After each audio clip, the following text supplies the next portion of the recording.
Hi, it's Pastor Paul Anderson from the Fountain of Raleigh Fellowship, where we believe God's blessings never stop flowing. Oh, what a wonderful day it is. It's Saturday. We've made it all the way through the week, the last day of the week. That's the seventh day. And so let's hear what God has to say. Romans, the 12th chapter, beginning at the 9th verse, it says, "Don't just pretend to love others, really love them. Hate what is wrong. Hold tightly to what is good. Love each other with genuine affection and take delight in honoring each other. Never be lazy, but work hard and serve the Lord enthusiastically. Rejoice in our confident hope. Be patient in trouble and keep on praying. When God's people are in need, be ready to help them. Always be eager to practice hospitality. Bless those who persecute you. Don't curse them. Pray that God will bless them. Be happy with those who are happy and weep with those who weep. Live in harmony with each other. Don't be too proud to enjoy the company of ordinary people. And don't think you know it all. Never pay back evil with more evil. Do things in such a way that everyone can see that you are honorable. Do all that you can to live in peace with everyone." The word of God for the people of God. Thanks be unto God. What a powerful text. This is the text that we needed to hear, and my belief and my inspiration I think I've gotten from God after a week that we've had. We've seen that the numbers of COVID-19 has gone up in North Carolina.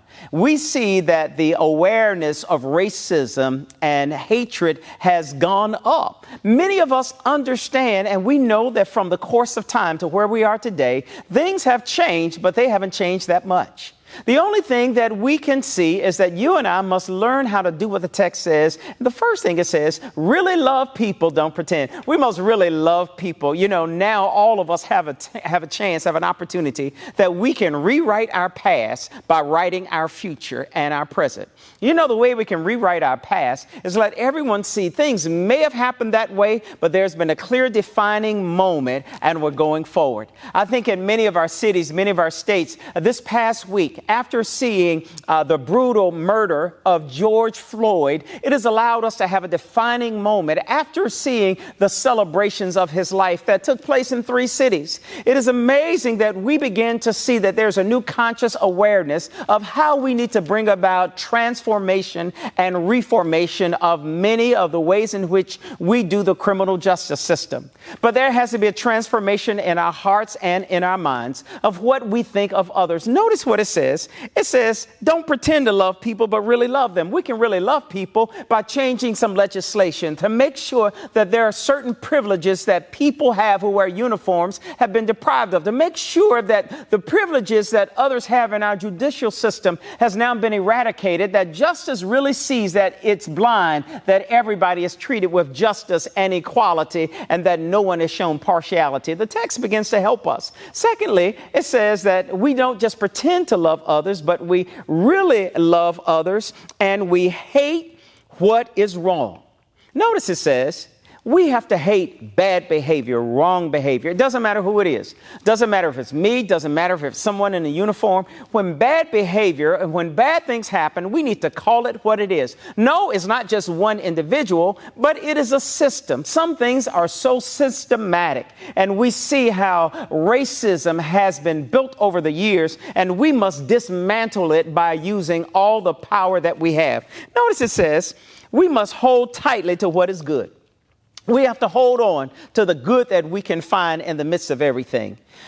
It was a very tragic thing to see how George Floyd died, but it's more so tragic for us to let a man die and we see how he has died and we do nothing about it. My brothers and sisters, we got to do something about this. We can't let this be a moment that we allow to pass us by. It's a moment that all of us have to roll up our sleeves and we have to work harder than ever before. The text begins to help us. It says that let's love each other with genuine love and take delight in honoring each other. We have to learn to love the right way, the God kind of love, and to honor each other. And the Bible goes on to say, don't be lazy about doing what God has called us to do. It says, never be lazy, but work with all the power that we have. You know, when we work with all the power we have, that means we can't rest until we see good has been done. We can't rest until we see change and transformation. We can't rest because we realize there's so much work to be done. This text is so loaded. It tells us, be patient in trouble. When trouble happens, we have to patiently work through it.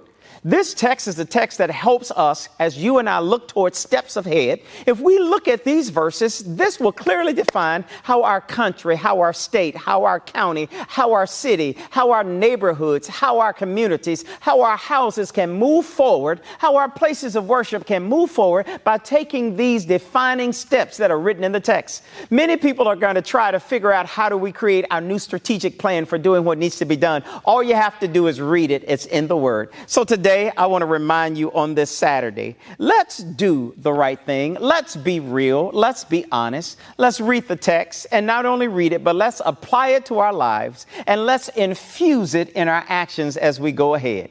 I want to encourage you, my brothers and sisters, and I want to remind you and I want to tell you before I sign off on today, I genuinely love you with the love of the Lord. May all of us reach out, even during this period of COVID-19. Let's extend our borders. Let's extend our thoughts. Let's extend our actions that we might do the right thing by creating a way in which we can connect and we can go forward. God bless you. I'll see you on Sunday morning. Thank you so very much for your prayerful support and all the things that we have done in ministry to help so many others. We encourage you to please remember to sow a seed. We sow seeds in more ways than one. We can tangibly sow a seed into this ministry by going to thefountainofraleigh.org and click at the donate button. It is from there you can safely and securely give through PayPal, or else you may use the Tithely app. We thank you so very much for your generous support in times past, and we thank you for your present support and what you will do in the future. May God richly bless you, exceedingly and abundantly above all that you're able to ask, say, or think, according to his power at work in you. God bless you.